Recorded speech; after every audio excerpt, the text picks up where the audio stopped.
Welcome back to Sprague Homestead. So Nikki and I have been making videos as much as we could, and we realized, well, we really haven't had a good video kind of showing you everything we're doing. So the question is, do you even homestead, bro? Well, today we're going to walk you through kind of some of our projects we've been working on.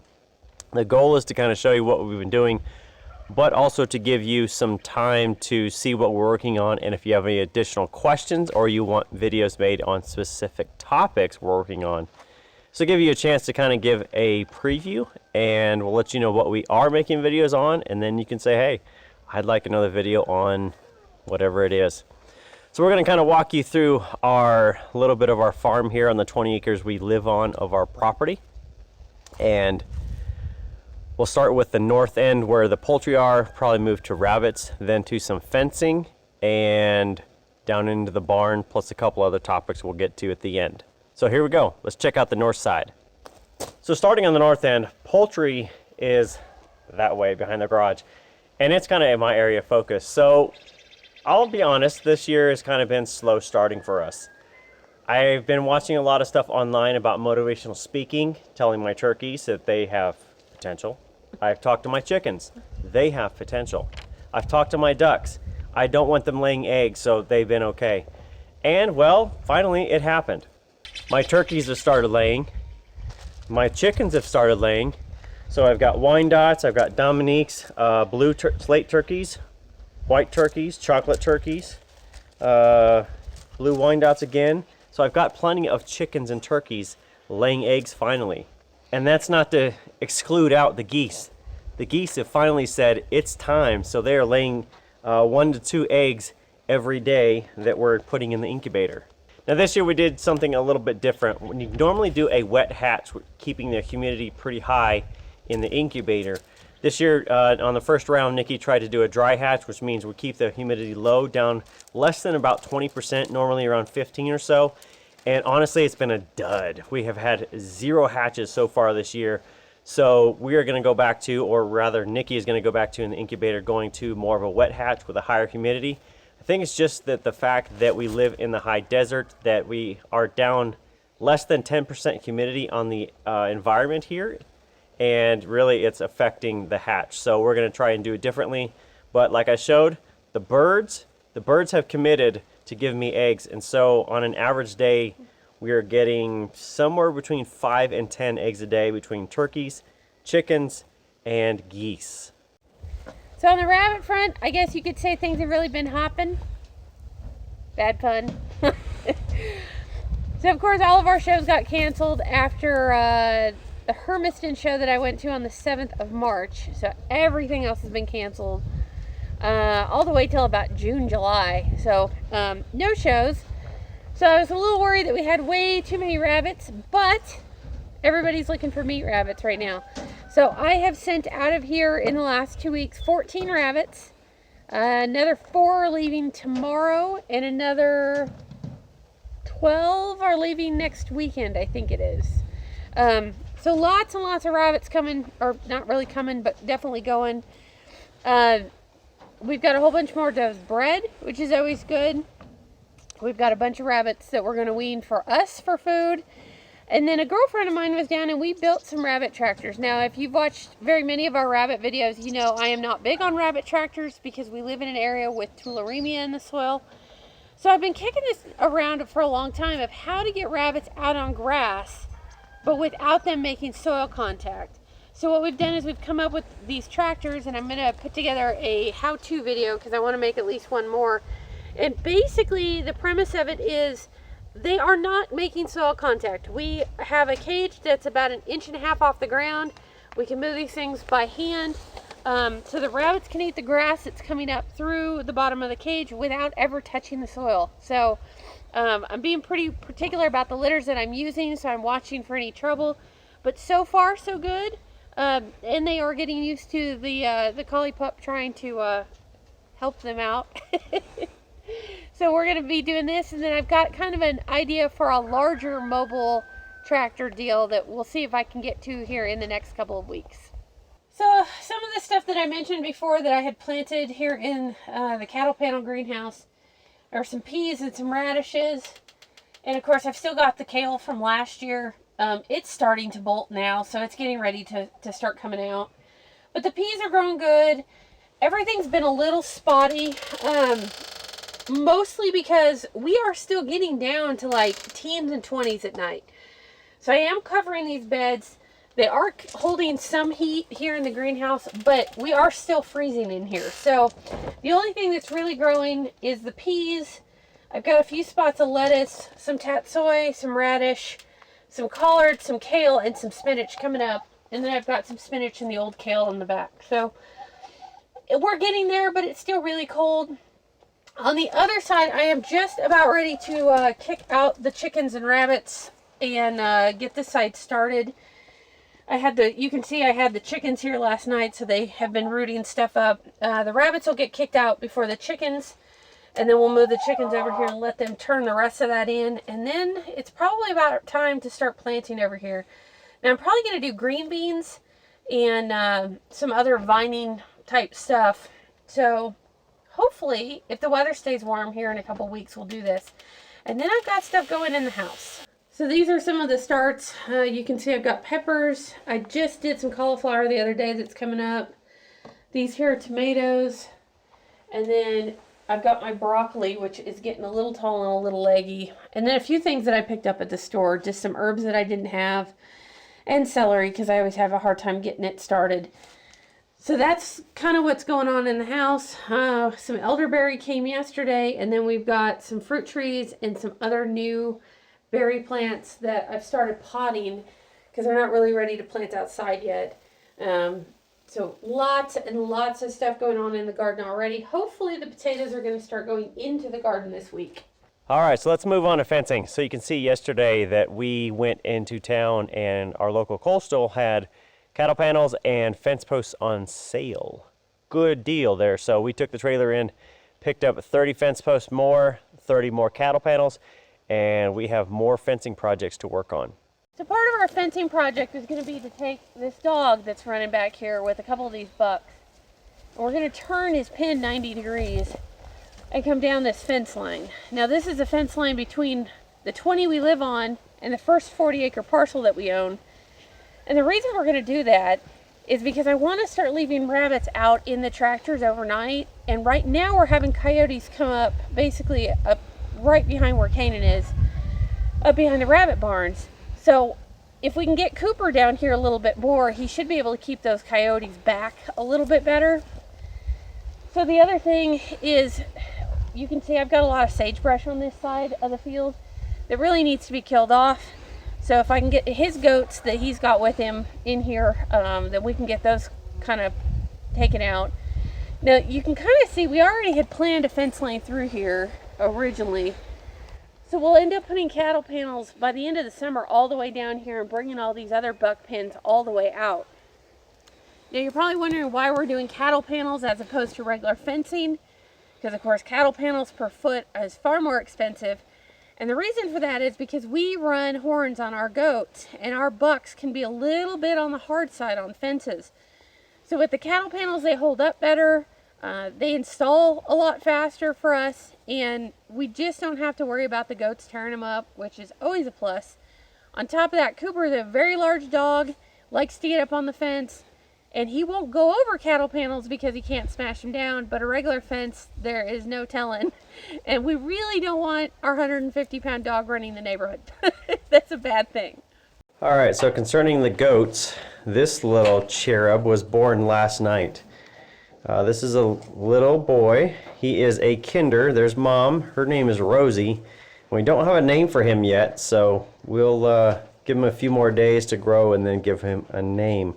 Not quite sure yet, but she did great. This is her first time. This is our first kinder baby too. So that's pretty awesome. And then you can see, if I pan around here, these other goats, they will not give us the rest of the babies. They are going to hold them until they're 8 weeks old and then just spit them out. It's going to be popcorn goats out here. They will not give up these babies. So you can see they're almost dragging the ground. They're so fat. You've got these ones. They're all pregnant.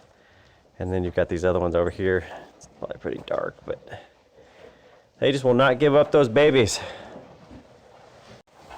So we did have one born a couple days ago that was a stillborn. It's this young lady right here. It was her first. And we think she actually got hit and maybe had it too soon. So we did not have that one. It was a beautiful little girl. It's real kind of a silver color, but we'll get her next year. She'll get rebred and she'll be okay for next year. So I guess the last thing to talk about is what everybody's talking about, and that is the COVID-19 pandemic. We've done a pretty good job at staying distance from everything. Of course, we live pretty far out. We don't have to go to town very often, and I do work from home. The unfortunate part is, if you've seen, nobody's really buying cars, and I work in the automotive industry. So right now is not the great time for the auto industry and its people in there. So thankfully, I'm still working, but for the next 5 months, my wages have been lowered, I guess you'd say. They did some pay cuts, which thankfully I'll take that over unemployment. So hopefully you guys are surviving out there. If you are on unemployment, or you've been laid off, or you've just been flat out of a job, we sympathize and empathize. It's a tough situation, but for us, thankfully, we're still able to kind of continue on with a lot of our projects, even though we are doing our fair share to try and cut costs, like Nikki showed with the rabbits and other areas. We're doing what we can to generate income off the farm, and we're doing what we can to cut expenses for the farm. And we already try and do a lot for ourselves, but I'll tell you that the gardening plan has changed a lot to where I'm trying to do more of my own seeds and not buy so many starts. You know, starts can be expensive. And depending where you are, they're also not something you're allowed to buy right now. Luckily in Oregon, we're not having that problem. But everything I keep seeing says that plant starts are going to be kind of hard to come by this year. I will say, when I bought some the other day at our local Diamond, they were small, like way smaller than starts usually are. And I overheard a cashier saying something about that's because the bigger stuff they had been getting is selling so fast. The nurseries are trying to do as much as they can, but I mean, they were broccoli starts that were like this tall, which I've never seen before. They were just itty bitty little things. So it's kind of an interesting thing. So if you're not doing a bunch for yourself, now is a really good time to try. You know, there's a pretty hefty learning curve with gardening, but if you can get a seed packet for a couple bucks, it's worth trying. You know, start with some of the easier vegetables. I think I'll probably do a video on that later on of some of the easiest stuff you can be growing now to be at least trying to feed yourself. And if you're not doing meat rabbits, now is probably a good time to pick some up.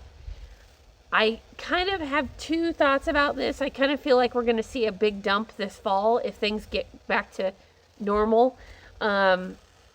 But there's always a chance that things don't get back to normal right away. And they are saying that some of the doctors are pushing for like 18 months of these kind of shutdowns. Of course, I don't think the economy can take that. But if you've been thinking about meat rabbits, you might kick around. They're really hard to come by. As fast as I'm posting stuff, I'm selling them. So, yeah, you might keep an eye out. Might not be so easy to find them either, but Yeah. But I still have some. Yeah. But there again, if you're not local to us, that's fine. We have a pretty good network throughout the country that we can maybe not get you directly to somebody, but we can get you to somebody who can get you to somebody, if you know what I mean. Yeah, but even that's starting to It really is. dry up, It is. like big time, unfortunately. So here's the call to action, you guys watching.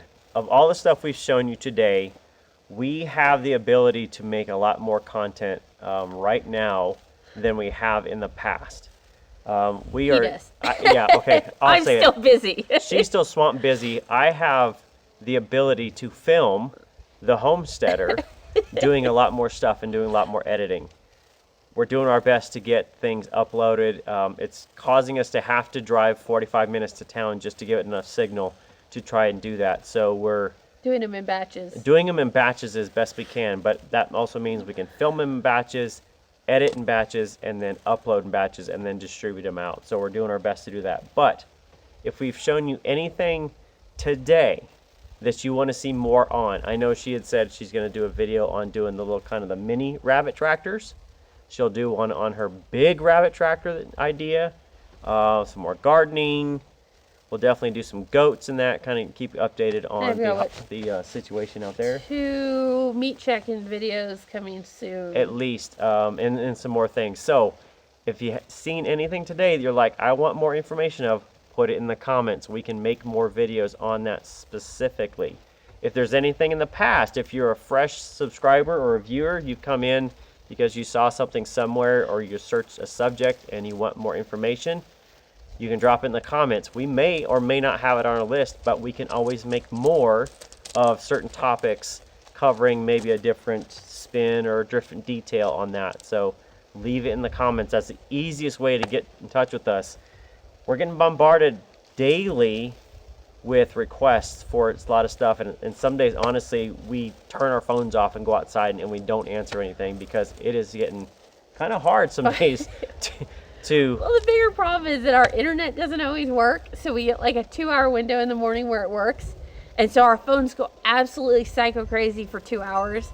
We try to answer a whole bunch of stuff before the window closes, and it's happening like every day. Mm-hmm. So every morning we're spending like 2 hours working on YouTube comments and questions sent to our Facebook pages or our Instagram or email, personal stuff, and yeah, so lots going on. If you comment and we don't get back to you right away, be patient. We're doing the best we can around a very limited email, internet type capabilities right now. Yeah, and YouTube is not giving us good notifications.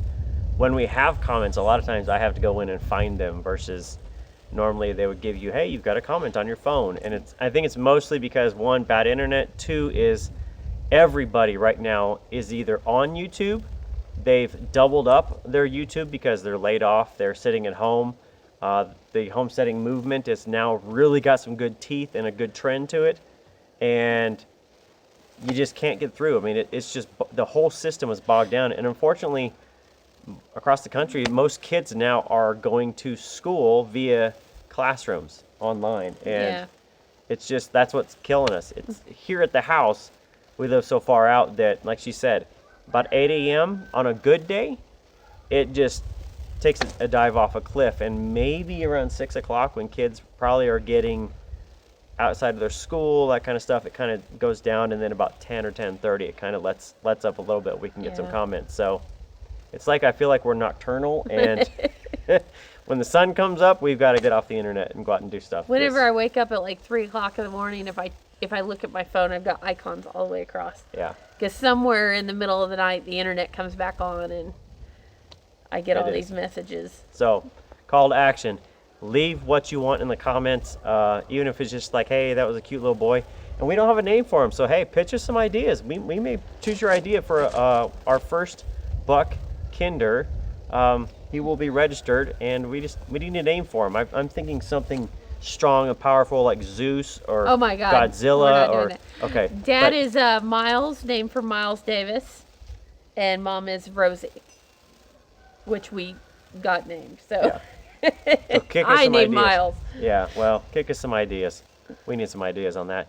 And as you saw, we have 16 more does bred, and some of them I think are carrying octuplets, or maybe even 12 to 15 of them. I think they're going to be really big doubles. A couple of triples, but I think we've got some really big doubles on board. So we've got maybe 20 to 30 babies coming. We don't know. And we are just now starting. The Nubians aren't even due until mid-May. Right. So it's going to be a rough 2 months. We've got, 8 girls due now? Yeah. So it's going to be exciting. Yeah. So that's it. I think we've covered everything, the current projects, some of the new stuff coming out, and your requests, leave them in the comments. Also, make sure to like and subscribe. We enjoy everybody new. And if you actually have to see us out, we ran this yesterday. One of our new viewers that was localist was kind of trailing us, I think, through Coastal and caught us in the parking lot and asked if we were actually who we are. And we are. We are us. So it was great to meet the Happy Gardener here, local channel, also on YouTube, that just caught us out yesterday picking up cattle panels. So it was good to meet you yesterday. We checked out your channel. Good stuff. Please keep going. We love it, especially the local creators. stop us if you find us. We are as weird in person as we are in film. So yeah, that's probably we're good with accurate. that. So we'll let you guys go. Stay safe, stay apart, stay home, and just go Stay homestead. homesteading. Stay homesteading. That's it. We'll see you next time.